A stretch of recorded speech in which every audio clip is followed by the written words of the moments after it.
Tell me about it. Oh, man. Good afternoon, everyone. Today is Tuesday, February 4th, 2025. It is 4 p.m. This is a meeting of the Board of Selectmen. Is there a motion to call the meeting to order? So moved. Second. All those in favor? Aye. This meeting will be audio and video recorded. Yes, Mr. Gasper. I'm sorry to interrupt, Mr. Chairman, but I believe seeing all Mr. Warner's from on remote, we have to do everything roll call vote. Oh, good point. Roll call vote for the meeting in session. Yep. Aye. Aye. Aye. None? Please rise for the Pledge of Allegiance. Dave, you can stay seated. I pledge allegiance to the flag of the United States of America and to the republic for which it stands, one nation, under God, indivisible, with liberty and justice for all. Right. Gentlemen, we have some meeting minutes. We have January 7th, January 16th, and January 21st. I did go through these and review them. They look good to me. Does anybody have any questions on the meeting minutes? Mr. Chairman, I'll make a motion to approve the January 7, 2025, January 16, 2025, and I will abstain from January 21st because I was not in attendance. So motion to approve. Is there a second? Okay. Second. All right. Roll call vote. Mr. Warner? Yes. Mr. Gasper for the 7th and the 16th? Yes. And I am a yes. And you said you abstained from the 21st? Correct. It was So absent. you want me to make the motion for the 21st? Please. I make a motion to approve the minutes of January 21st. I'll second that. All those in favor, Mr. Warner? Yes. And I am a yes. All right. We have a timeline here for town meeting. Today we have to establish the town meeting date. After going back and forth with Mr. Kelly, everyone else, and the town clerk, it's looking like June 2nd, 2025 is probably the best date for this. Gentlemen, have any questions or comments? I do not, Mr. Chairman. Is there a motion to establish town meeting date of June 2nd, 2025? So moved. Second. All those in favor, Mr. Warner? Yes. Mr. Gasper? Yes. And I am a yes. Motion passes.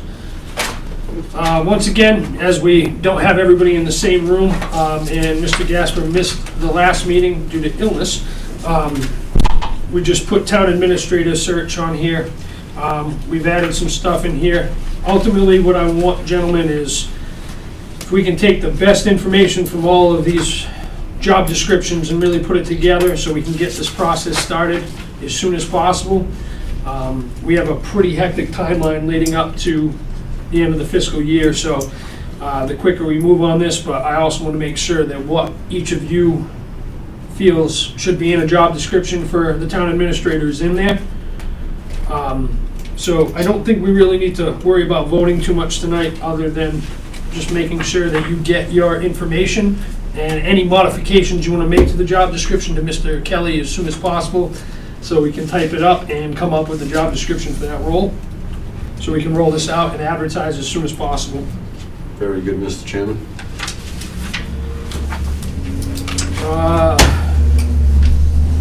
Number 3, department board fee schedule. This is more of a blanket thing that I wanted to put on here for ultimately anybody that has a fee schedule for permitting. To ultimately run through, we've had some department head changeovers, and a lot of fee schedules and costs for different things haven't been updated in quite some time. So I want to have Mr. Kelly reach out to each commission or board that has any permitting fees, such as Concom, Building, Board of Health, anybody that hasn't updated their fee schedule in a while, to take a good look to make sure we're not losing anything. Mr. Chairman, Mr. Gasper. we can have Department of Public Works department heads do that as well.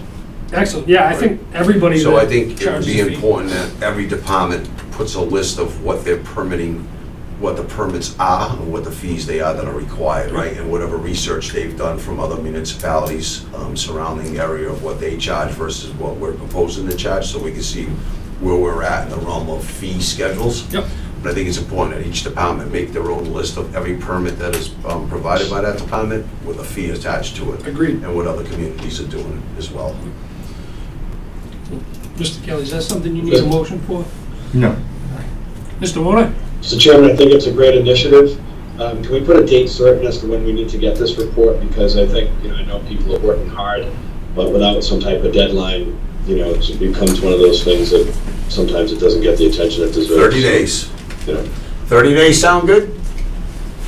Fine by me. Yep. It shouldn't take that long, First meeting but in we March. can give people, we can have a little grace.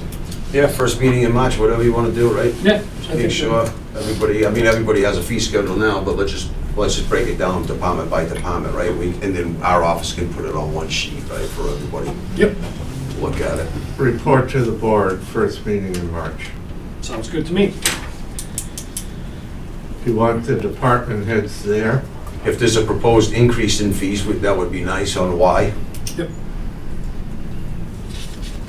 Or if there's any change to anything in either direction, as long as there's a justification, but it would be nice to have them in the meeting.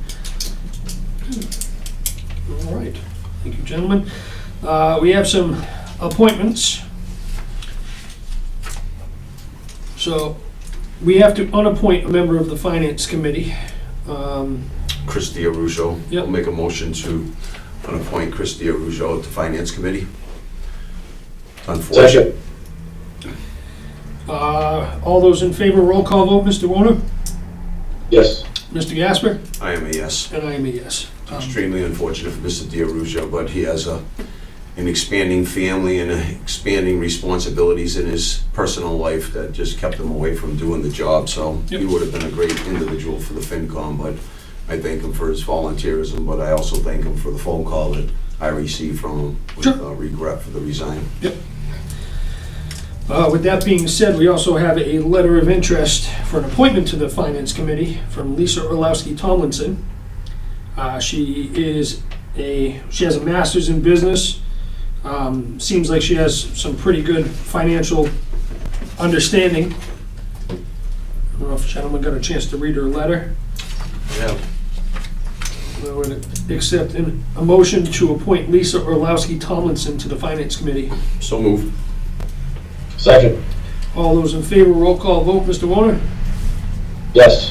Mr. Gasper? Yes. And I am a yes. Can we send out a letter to her? Yep. To get sworn in, at Town Clerk's office, ASAP?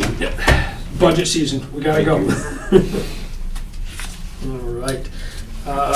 Abatement, or betterment. This is something we do every year. Mr. Chairman, I'll make a motion to abate the principal and interest for parcel 24-177.179 and 24.166 sewer phase 2 betterments. Is there a second? Second. No, thank you. Roll call vote, Mr. Warner. Yes. Mr. Gasper. Yes. And I am a yes. All right, we do have a letter of resignation from the ZBA clerk, Kara Koska. Dear Chairman Brown and members of the Board of Selectmen, I'm writing to formally resign from my position as Secretary of the Acushnet Zoning Board of Appeals. While this decision was not made lightly, educational and professional commitments require my attention at this time. Thank you again for this opportunity. I wish the board continued success in all its endeavors. Ms. Koska is leaving college, still going to college, and she's got a lot of commitments, so she did this for as long as she could, but she has priorities in her professional life, and I just want to say thank you very much for your time on the Zoning Board of Appeals. I appreciate it, and I would take a motion to accept the letter of resignation from Kara Koska with regret. So moved. Second. All those in favor, Mr. Aye. Wilner? Yes. Mr. Gasper? Yes. And I am a yes. And with that being said, we have a letter of interest from Mr. Paul Sullivan to get the ZBA caught up Mr. Sullivan is currently employed by the town, has done minutes, and he was the former clerk of the planning board, and he is willing to take over as the ZBA secretarial clerk. Is there a motion to appoint Paul Sullivan as the ZBA secretary clerk? So moved. Second. All those in favor, Mr. Warner? Yes. Mr. Gasper? Yes. And I am a yes. All right. As you guys know, we have quite the new Conservation Commission. Lots of new members that need to get, Mr. Souza, MACC training? MCCA, yeah. MCCA, there's various acronyms worth of training. And at this point, based on their training budget, it doesn't entirely cover all the new members, plus also with Mark, our new conservation agent, also going to training. I was diving through the Wetlands Protection Act in general, and we collect fees from various applicants throughout the town for conservation, and we have a fund that allows us to spend fees appropriately. And one of the big parts of that is you can spend it on any training related to wetlands protection. Because there's so many new members, and even the ones that have been there for a year still haven't gone to training yet because it's timed, right? Am I correct in that?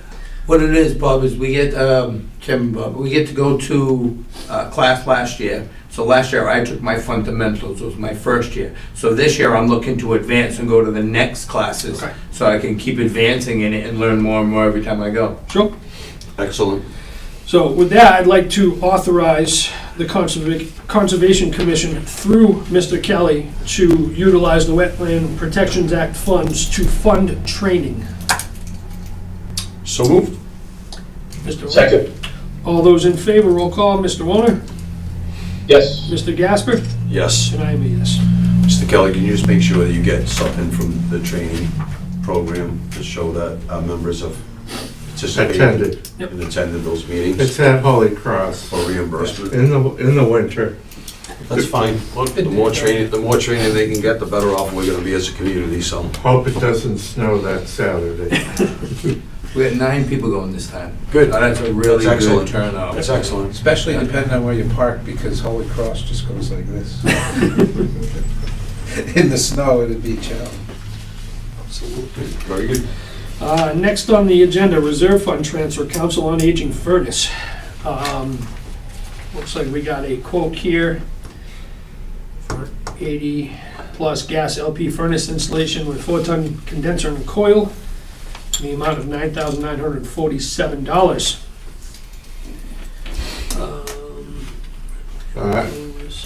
Mr. Chairman, the director of the COA would have been here, except there is a death in her family. And so she and I have vetted this out, and I would advise that this is the most appropriate way to go, not tapping into the articles. Also, she has attached just a brief summary of what she was going to address with the board as far as some of the repairs that have been done down at the COA in the since her appointment, because she was planning to address the board, because I know the board likes to hear from department heads on this, but Certain. I think especially in the winter, and we're operating on short one device instead of 2, Correct. Not to mention the Council on Aging is technically a shelter, and a heating so let's shelter. play it safe. Mr. Chairman, I make a motion to approve the reserve fund transfer in the amount of $9,950 for said purchase and repairs. Second. All those in favor, Mr. Warner? Yes. Mr. Gasper? Yes. And I am a yes. With that being said, I'd like to offer my deepest condolences to Ms. Golda and Eric from the town clerk's office for their loss. And if they need anything, absolutely, we are here for them. 100%.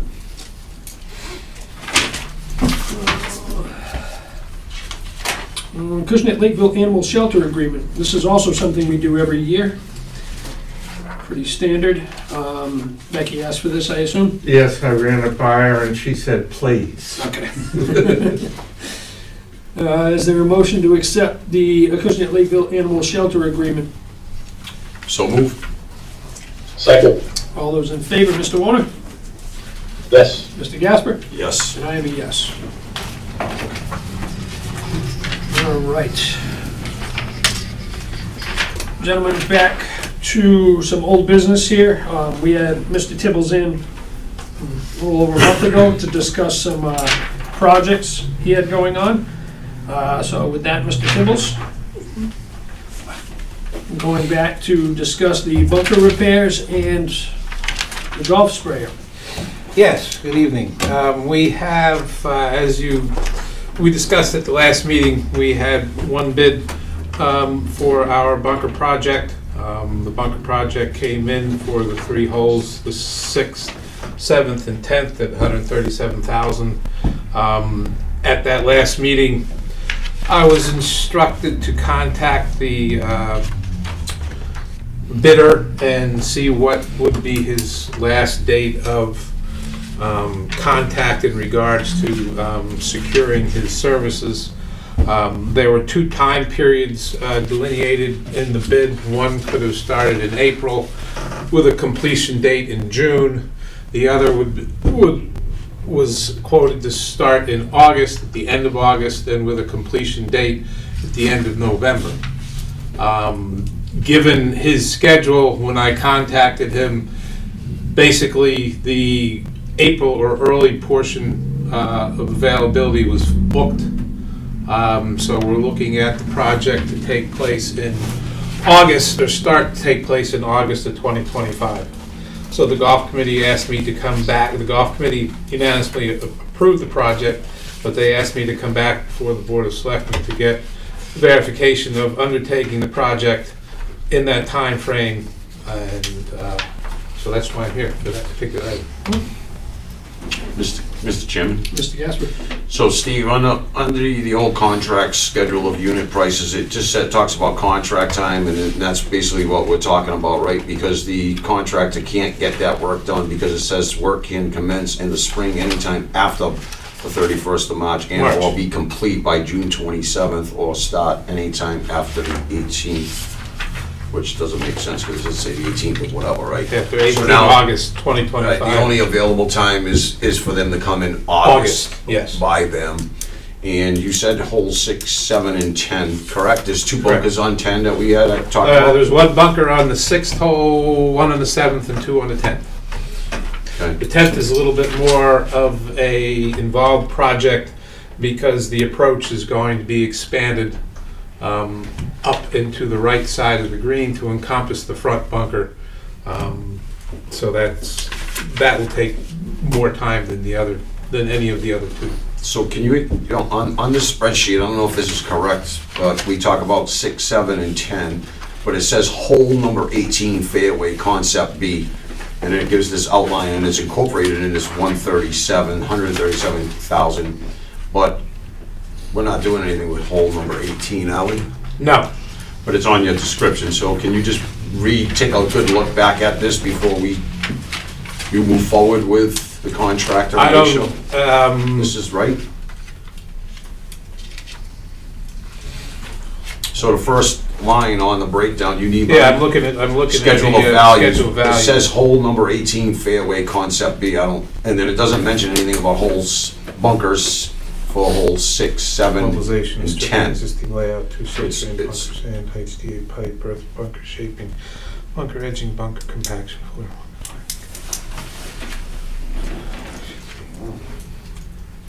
Yeah, I don't know why he would have listed hole number 18 fairway concept B, but basically what he's given is the breakdown of the particular steps that are going to be undertaken to do the bunker work. That's fine, I'm just asking you to make sure the paperwork has been Yeah, I will correct get a before we sign. clarification from that from him tomorrow, or maybe this afternoon if I can get him on the phone. Okay. So the last time we had this conversation, gentlemen, it was, more of a financing issue, right? Because it's $137,000 for the bunker work. We have left remaining roughly $101,000 in the article, which means a shortfall of $36,000. And in the same meeting, he made a request for, I believe it was a $75,000 somewhat dollar sprayer that we were putting on hold. Correct. On that. However, after talking with Mr. Tibbles and the crew, the maintenance crew down at the golf course, this work is now being kicked into the new fiscal year.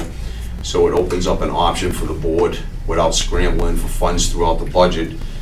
We can go for an article as long as the golf committee's on board with the Board of Selectmen, but we go for an article in the spring town meeting from the surplus of golf for the bunker work for the new calendar year. We can use the current $101,000 article to purchase the sprayer. So we're clean and free and clear of that expense. There were some options that Mr. Tibbles laid out to us in that previous meeting couple months ago. And it was a financing option, and quite honestly, we have the money to pay for it. We should just be paying for it. The finance option is actually, it would cost us 20% more for this piece of equipment to finance it, which is absolutely ridiculous. It comes out to $15,000 and change, which makes no sense that we can use that $15,000 somewhere else. So we have the funds, we have the funds available in the reserve to purchase this piece of equipment, move forward with another article for the bunker replacement. My opinion is, let's fund the sprayer from the article and put an article on town meeting floor for the bunker work in 2025, which would be fiscal year for the town 2026. Correct. That sound about right, Steve? Yes, it does. All right. And Steve, I popped into the end of your meeting the other day and overheard you guys discussing putting together your articles. I assume the chairman of the golf committee is going to work. Yeah, we put together, Mr. Kelly had provided that schedule. I presented that to the golf committee so they knew what the timing was. I think one of them may have been copied on the original email, I'm not quite sure. That will be a point for discussion at the next meeting, I believe. Perfect. So I can update them on this information now, give them some direction as to where they might go with the article. Mr. Chairman. Mr. Gasper? When I was with the maintenance crew, Mr. Tibbles, I also did look at the older machine that we have, and it's roughly 15 years old, Steve, somewhere in that. 14, 15? It's going on 15. It's 14 years old now. And when I was talking to Mr. Tibbles and the mechanic down there, I was looking at the parts that they replaced in the rear end of it.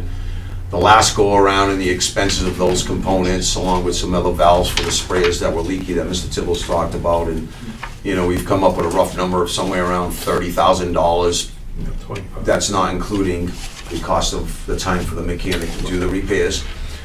So if you look at that and you say the machine's probably good for a few more years, 30 grand cost of ownership is 10,000 a year. You look at 75,000 if that's the maximum price on this new sprayer, and you get 10 good years out of it. Plus, your cost of ownership is 7,500 or less.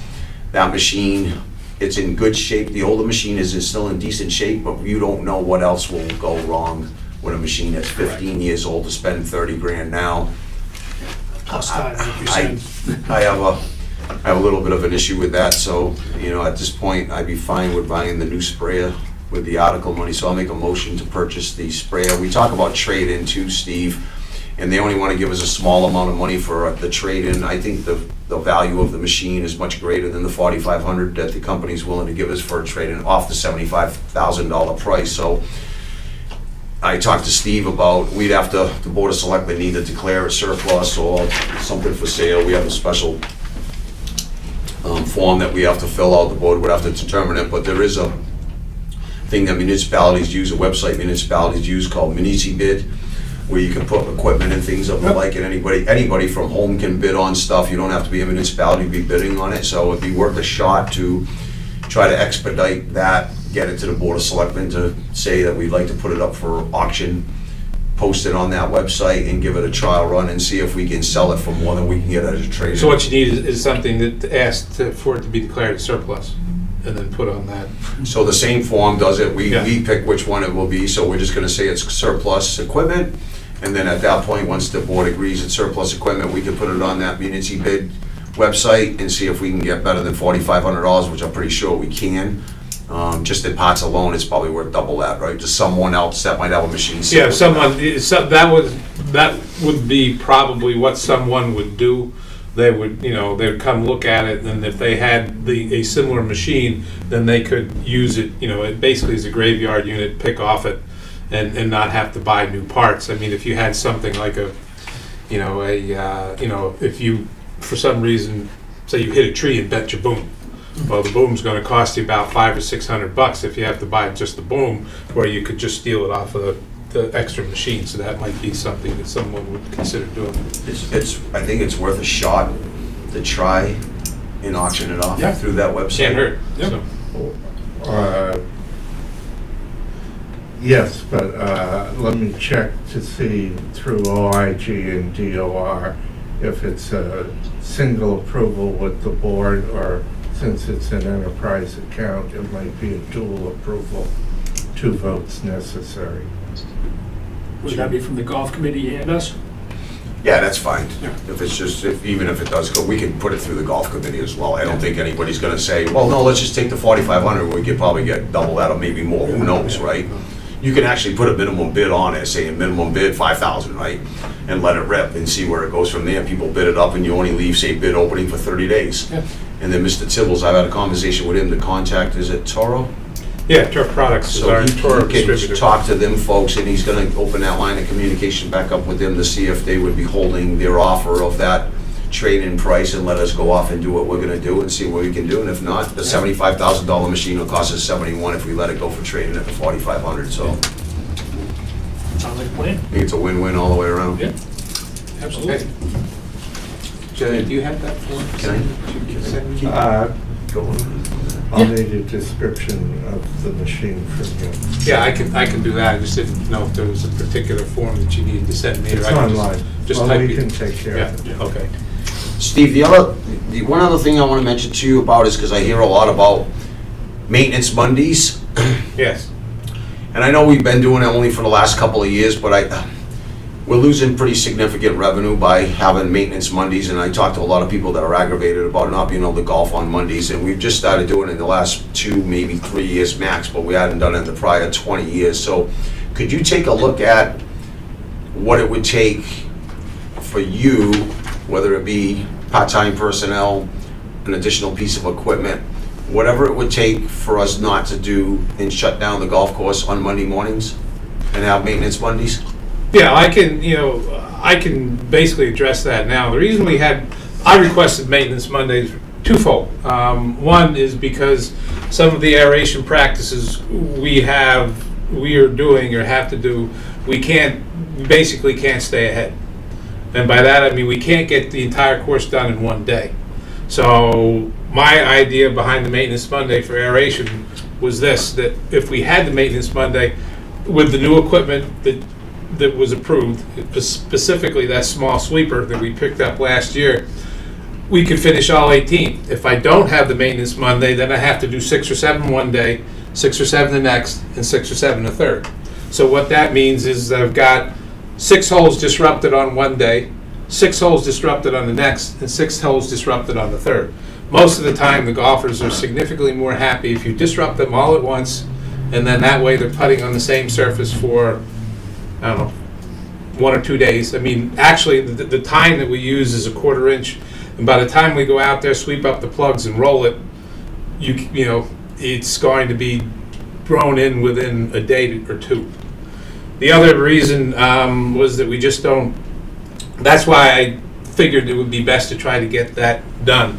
I mean, right now we have 2 aerators that are circa 2006. One's a PTO attachment, the other's a walk behind.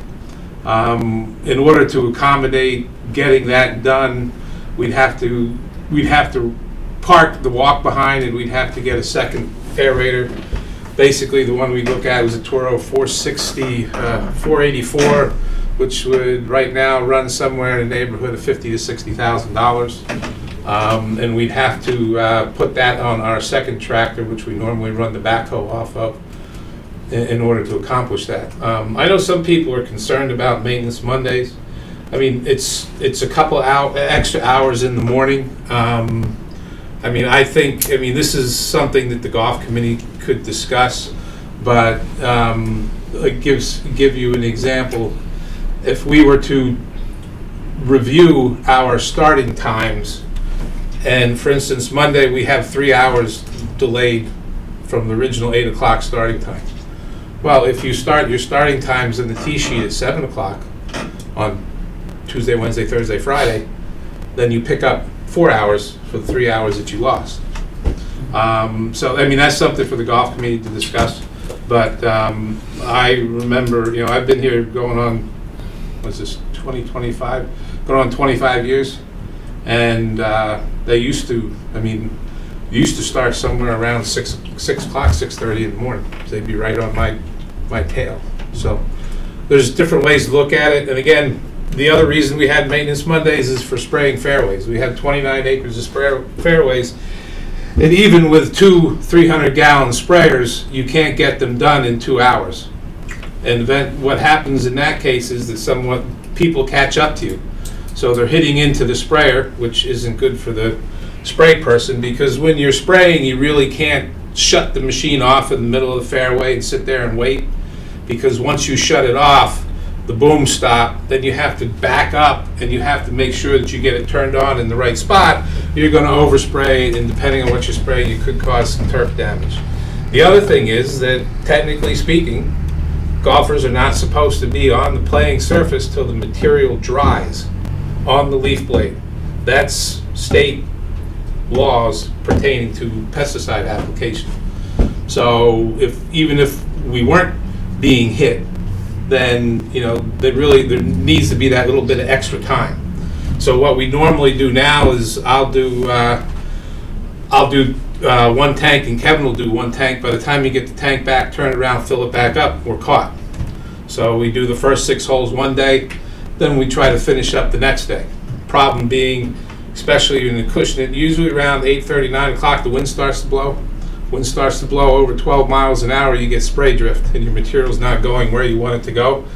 So instead of wasting material and causing a spray drift problem, we have to stop. If it rains, we have to stop. If the humidity changes, depending on, or if there's an outing or something, that's why we try to get that. Again, I know some people are concerned. It's a couple early morning golfers. As a matter of fact, I think a few people have taken to that wonderful thing called social media to tell me I'm a criminal and trying to lose the town money by not doing that. Not that it's a significant factor, but maintenance Mondays is a common practice in the industry. Some courses do it. Some courses are closed for the entire day. Other courses take 2 hours. Again, I can scramble if it's decided not to do it. Then I'm going to have to get the job done the best way we can get it done. The only reason why I bring it up is because there has been people that talk to me. I'm not a golfer, but they have talked to me about that revenue loss. Whip book, GM pack, solid, right? So I've done some calculations on those 3 hours. We're losing roughly $80,000 a year for maintenance Mondays. That's my calculations. I've actually had a conversation with Dana, and he goes, it could be more, but that's a pretty good number that you're using. So with that $80,000, it's a lot of money every year. We weren't doing it 3 or 4 years ago. Now we're doing it, Steve. I'm just saying, can we start trying to think about maintenance Mondays and maybe how a different skin to cat a different way? You just brought up something about maybe starting the day off half an hour earlier to capture more rounds of golf. If that's what it is, let's figure it out, right? You do need time in the morning to get out there and do your job, and sometimes in the Well, we're a season, public it's- golf facility. If you look at Franklin Park, George Wright, 2 golf courses in the city of Boston, check the tee time sheet. Tee time start, I believe, 6 o'clock, 6:30. That's where you if you want, you can pick up extra revenue. And again, if they want to cancel maintenance Monday, I won't do it, but there's going to be circumstances where I get out there and people are going to have to deal with equipment being out there and things being done, and you know, like people complain, oh, the sprinklers are on the fairway. Well, if you put a wetting agent down, you want to water it in. Use the first fairway as an example. You got 12 rows on that fairway. You run for 10 minutes a piece to water in the wetting agent, you got 120 minutes, that's 2 hours. So somebody's going to be awful wet if they're on that in 2 hours. But, you know, what we're trying to do is take our golf facility and our playing conditions and step them up the next step by doing small tine aeration frequently as opposed to big holes that people don't like. We're trying to roll our greens more often. Excuse me, we're trying to spray liquid fertility products and liquid soil amendments so we can cut back on our water use in times when we don't have, when the state sends out a regulation that basically says stop. The state of Massachusetts considers fairways and greens and tees to be essential. Fairways are not essential. So as soon as you get the initial drought warning, like we did, was it 2020? We had a series of drought warnings. Actually, we had a drought warning last year. You have to cut off your fairways, and then you have to send notification to them that you've done it. So what we've been trying to do through the use of wetting agents, kelp products, and other soil amendments is get our fairways healthier earlier to get in the season so they can make deeper roots so they can substantiate or deal with that heat. You're talking about the state doing that in the drought season because we're drawing off ponds, right? Well, the state does. Well, they'll do it to all golf courses. They have, as a matter of fact, I just got the paperwork. Our water withdrawal permit was supposed to be renewed, and then the state ran into some issues where they extended the period for renewal. So right now it's on their books for renewal. I just filled out all the paperwork again and sent in our drought management plan, and they actually ask you to choose whether or not you're going to go by time or whether you're going to go by acreage. And you have to give them, for instance, if you go by time, say you run a green for 10 minutes normally, under this non-drought condition, you can run at that time. When you go to a stage 1 drought condition, you have to cut back by X number of minutes. Then you go to the next, then you have to cut back by that. And once you give them that report, they hold you to that schedule that you come up with. So That's again, because, that's because you're operating, not to keep talking about this, but that's because we're operating off the withdrawal permit, and we have a hydrant at the top of the road, so we can put a meter on it and pump water to you too. We have that as an option. yeah, I mean that would be something that had to be taken up with them. I mean, my point in mentioning that was just simply trying to say that we're trying to do additional things so we can bring our level of turf management up and compete with the surrounding areas and continue to draw the people in that we draw. I mean, if we don't want to be innovative, then, we're eventually going to fall behind. But, I'll look at that. I mean, we can cut it back, either that, or I'll just have to jump around. I mean, in order to aerate, in order to do those aeration practices, it takes one man on the aerator, one person on the sweeper, 2 people to blow, one person to top dress, and one person to drag. So it's 6 people in order for that to move continually. And, in order to so you're putting 12 people out if you're going to run 2 machines. Normally, if we have the extra time, I can aerate 6 greens in 2.5 hours. I jump off the aerator and I jump on the top dresser. And then I top dress for an hour and a half, then I jump off the top dresser and back on the aerator so I can finish before golf comes around. But, Just something to think about, right? yeah.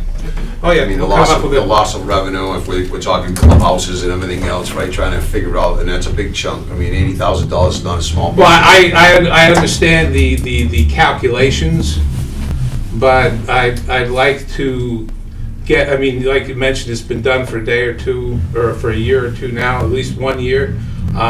We could, I don't know if we did, but we could collect the data on those years and see if we had an issue with significant loss or not, and how we could recoup it. But again, I mean, if that's the feeling, then I won't do it. But I'm going to have to find another way, which probably be more disruptive than not to step up. I'm the not asking you conditions. not to do it, Steve. I'm asking you to open everybody's minds up to what I just said about the loss of the revenue, right? Yeah. And have that discussion and dialogue with golf committee, with Dana, and just see what the revenues are. I'm pretty sure you'll come up with close to my number, if not higher than my number. And that's a significant number, right? I mean, if you're bringing in 160 profit, $80,000, it's a 50% loss in profitability, right? So that's the reason I'm a numbers guy. I'm looking at the numbers, seeing how do we generate more revenue without, hurting anything. We've had that practice for 20 years where we weren't, maintenance Mondays, and then we jumped on it, I guess, 2 or 3 years ago. It's been something that people have been beating me up a little bit on here and there, and I say, you know what, things are working out pretty good. We're still profitable.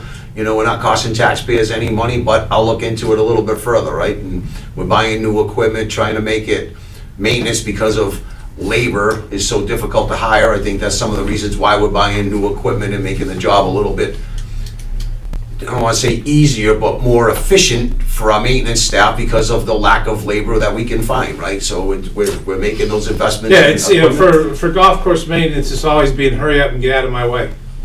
But when Yeah, no, I'm gonna buy you a bunch of big LED lights and you're gonna work at night. well, then, I've got no problem working at night. You just got to figure out when you're going to water. So if I work at 12 o'clock at night, I can't cut fairway sprinkler heads, so I'll have to water at 7 o'clock in the morning and still get people wet. No, it's interesting. Like I said, we're just trying to make a step up and to make an improvement. And I know it's always been the argument. Hurry up and get out of our way. No, we don't want to spend the time to do this, but the next day, oh, geez, your greens were rolling terrible yesterday. Well, that's because we couldn't finish or couldn't do anything. We've always had, under your realm, we've always had a good golf course, right? The greens, everything's always been. Well, like I said, So I'm before not gonna- maintenance Monday started, I've talked to a lot of people.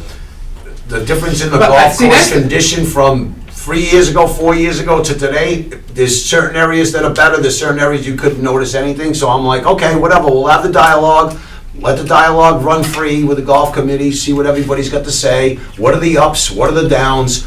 In the I'm just end- surprised because nobody, again, they're not going to, normal course of action is not complaining to me because, they're not usually there. I haven't heard those types of things. There's 2 or 3 groups that, consistently play in that particular window that have been making the most significant amount of noise. And nobody's ever mentioned anything to me. So. Well, I know there's a league, I think it's a Acushnet league, actually, that plays Monday afternoons, right? It's pretty much the only ones we really get in, other than a few people that might be able to. Yeah, get by. they play in the afternoon on Like Monday. 20 which- people get which shoot we off don't- at 11, which but we that's don't- about it. We don't impact them. Yeah, I know. So I'm just saying, it's the only one we can get out. I think there's like 80, 90 people that play in that league, something like that. Whatever, just Something to think about. keeping dialogue going with everybody, right? Trying to figure things out, increasing revenues and how we're gonna pay for things moving forward. Yep. Right? And if I know I'm losing revenue from one segment of the picture, I try to address that little segment and say, how do we improve on that? Maybe we don't lose 80, maybe we lose 50. It's a $30,000 increase in profitability, right? Just gotta figure it out. Maybe we open up an hour earlier. Instead of 8 o'clock, like you said. You did say 8 o'clock, right? correct. Right. Tee times, currently tee times are altered on the weekends, and of course a lot of the tee times will start. Daylight savings has an impact on some of them. Sure. And then the weekends there's usually a progression. I mean, this is something that the golf committee could sit down and put that type of thing together. Yeah. Say, okay, this is our between this block, as you and I were talking about this afternoon, about the whole half-hour deal that you had mentioned about the daylight savings. From this particular period to this particular period, this is our morning start time, this is our weekend start time. Once we get into the summer, I mean, bloody, it times out there, it's daylight 5:15, 5:30. No. And we have, I mean. But we don't want anybody hitting you in the head with a ball that early, so we gotta be No, careful. as long as, for my routine maintenance, as long as I have an hour, because I'm out there changing cups at 4 o'clock in the morning with a headlamp on my head, so I don't have to worry about people doing just what you said. You know, and that's what, you know, people don't, that's the type of thing we do in order to not be in the way. Right. And we can do that. I mean, I will be more than happy to start, I mean, because, you know, my guys are, you know, knock on wood, hopefully everybody's back this year. I mean, my guys have been doing this 17, 18, 19 years. And, you know, my guys come in half an hour early just to sit there and shoot the breeze each day that they work. They have no problem coming in and starting work at 4:30. But like you said, spend a couple $100 on LED lights for all the fairway mowers, and so they can see better, because the lights that come on the machine aren't that great. And, you know, we'll light it up and go. I just have to change my irrigation practices because the system doesn't shut down till 5 a.m. Guys don't like to get wet. No. 4:30 in the morning. Unless it's 90 degrees, right? Yeah. Thanks, Steve. Yeah, Appreciate it. well Just make said. sure you check that paperwork for the bunker Yeah, I'm gonna stuff. talk to Dan. I probably can't get a hold of him now, but I'll get a hold of him he's a morning person like I am, so I'll get him first thing in the morning. Thank you, Steve. Okay, Thank you, Steve. Good night. See ya. All right, next on the agenda, accept golf exploratory committee mission statement. Gentlemen, everybody got a copy of this and was asked for input.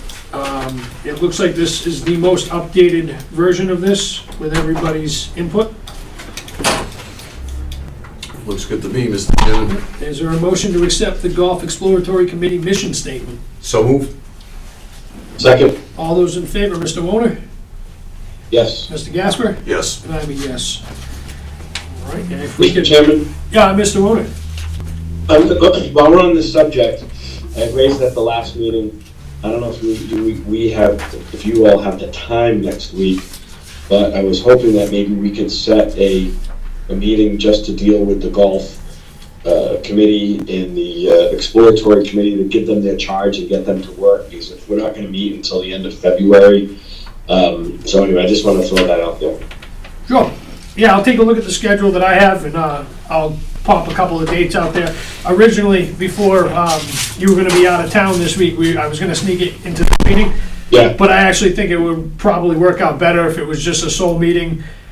This way we don't have to fill up the agenda with a bunch of other items, and we can just tackle the Yep. one. from what I understand, everybody has been sworn in.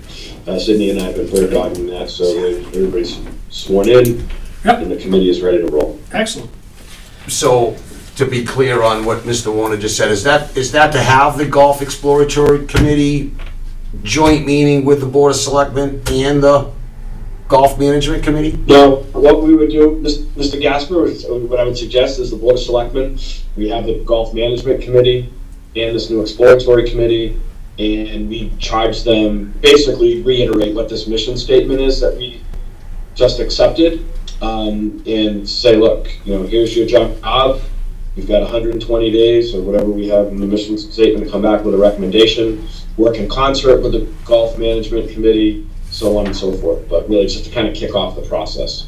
Okay, so the only reason why I asked Selectman Warner is, if we're gonna do that kind of a meeting, I don't think most people aren't available during the day, so if we were to do something, maybe we'd have to do it, maybe a 6 PM thing, right? To make sure everybody can show up and everybody gets it, right? Because even 5 o'clock, some people do work out of town, and they just can't get here on time, so that's the only reason why I'm mentioning it, if that's the way it's gonna go. I Yeah, think sure. it's gonna be Yeah, like sure. a 6:30 thing, and the way Mr. Warner is describing it, it's probably 20 minutes, half an hour max, right? That's right. So, I'm fine, I'm just trying to throw out time, Yep, if 100%. we're gonna do something, Yeah. let's make sure the time's accommodating Correct. for everyone, that's all. Perfect. Bang it out, All right. make sure it's not Thursday night. I got a master plan today.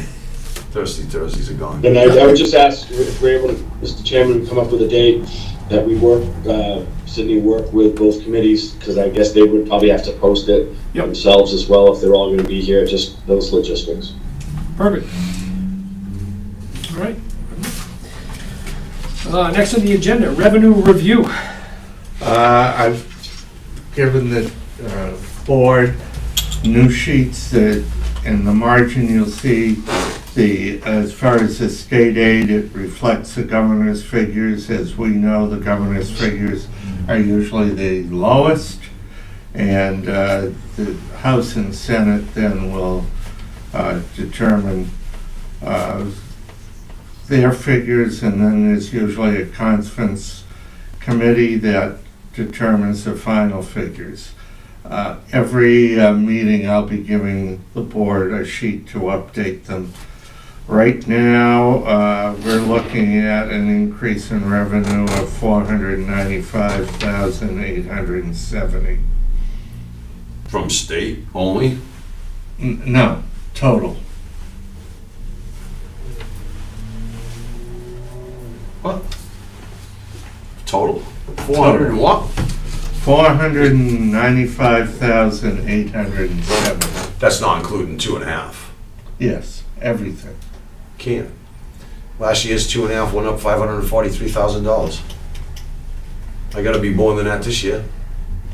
Yeah, but remember, part of the revenue that is not reflected this year is 132,000 from overlay. Oh, you're doing bottom line year over year. Yeah. Yeah, that's horrible. Yeah, we can't do that. Yeah, no, I know what you're saying. Yeah, that's bad. I know. Yeah, no, because of the way we funded different things last year, right? Yep. So, but we'll look, usually there's about $100,000 difference between original governor's figures and the final legislative figures. I look quickly at state, it doesn't look that big of an increase, like minuscule. Yeah, well, this one is minuscule, but it'll, and we don't know, the governor and the legislature are promising increase in Chapter 70 from the millionaire's tax. Peanuts in the realm of things. Promises, It's promises. peanuts in the realm of things, though, Yep. right? Same thing, something about it, during the new budget, they're trying to rewrite Chapter 90 as well, to give towns more empowerment, as they say, but they've yet to release the figures on that. So, once again, I think really overselling what we're gonna end up getting, it's a dangerous game. And What's that, the Municipal Empowerment Act, that they're just Yeah. letting us tax different ways now? So it's not really them giving us more, No, it's it's just them telling us. them how- telling us, hey, you can go out and tax your people even more now. Yeah. Yep. How's that working out for everybody? And then I've given the board a second sheet that's from South Shore, South Coast Town Administrators that just shows what towns are relying on overrides or debt exclusions. And as you can see my comment on the first line.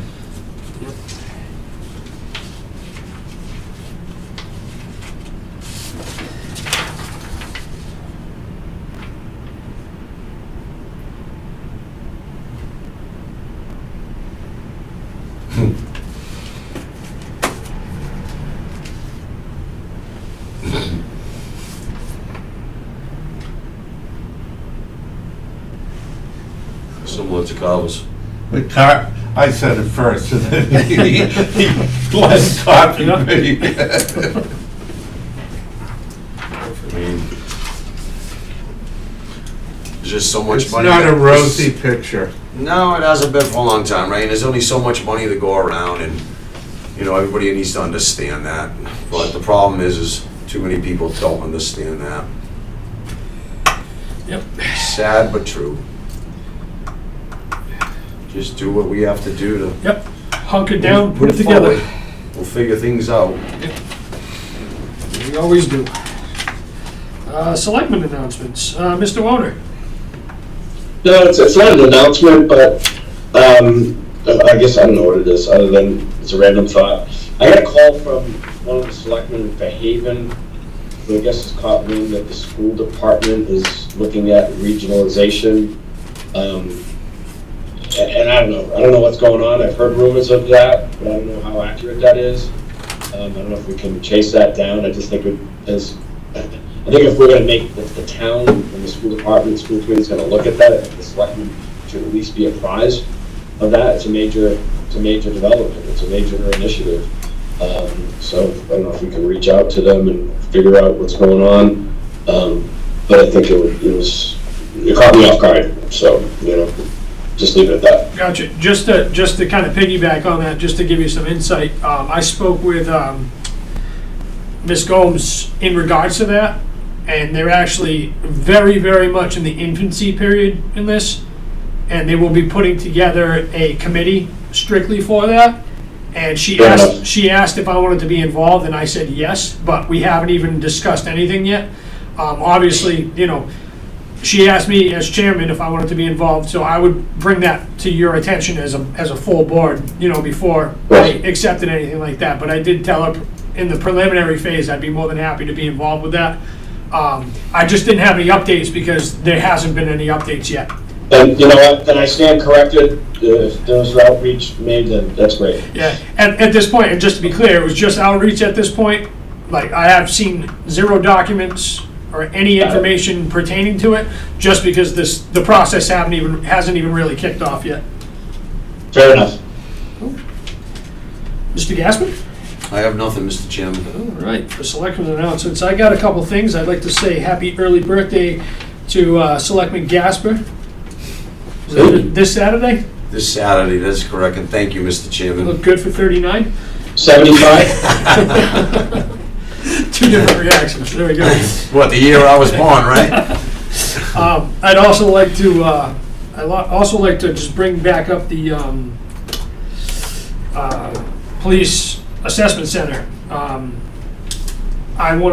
You sent an email yesterday. I don't know, I didn't look at the recipients on the progress of it, but just if you could possibly give us an update where we stand right now. All right, we've been going back and forth. The interim chief and I have been going back and forth with civil service, and we have determined that there was an inquiry from an individual in civil service who is not the person we've been dealing with for 3 months concerning the Form 30, which is really the job description which you folks have just recently finalized, and filing that with civil service to in effect create the position. And at that point, it's a Form 30 they call it. At that point, then we get a requisition. We go forward in the assessment center delegation letters, and the person we were dealing with has already been informed what the board wants in the delegation letters.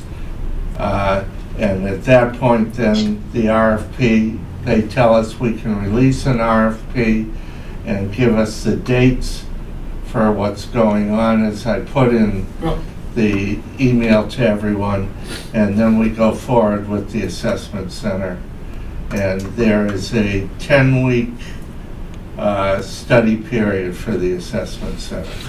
So if there's a 10-week study period, the back and forth, I just wish it could go quicker. I don't know if has town council been involved in this? Yes. So we got a copy of an RFP to send out for the assessment center for individuals to do an assessment center, right? Can't we get that out? We have to get the dates from civil service. Okay, so we need to expedite that this week. Yeah, I So talked we gotta to, get civil service on the horn this week. We gotta stop delays as much as we can from a board's perspective. So we need answers from civil service this week, whatever we need for dates, get that RFP out, because that's probably a 21 days, 30-day out for RFP. However, we expedite that process, right? And in that 21 or 30 days, civil service can be working with you and figuring town council and figuring out delegation letters and agreeing to all that stuff. and then they have to, civil service has to talk or communicate with the chosen assessment center and determine the design and approve what the assessment center is proposing. After the assessment center meets with this board and gets their view of what should be in the assessment. We need to center. first expedite getting out for an RFP, the assessment center, right?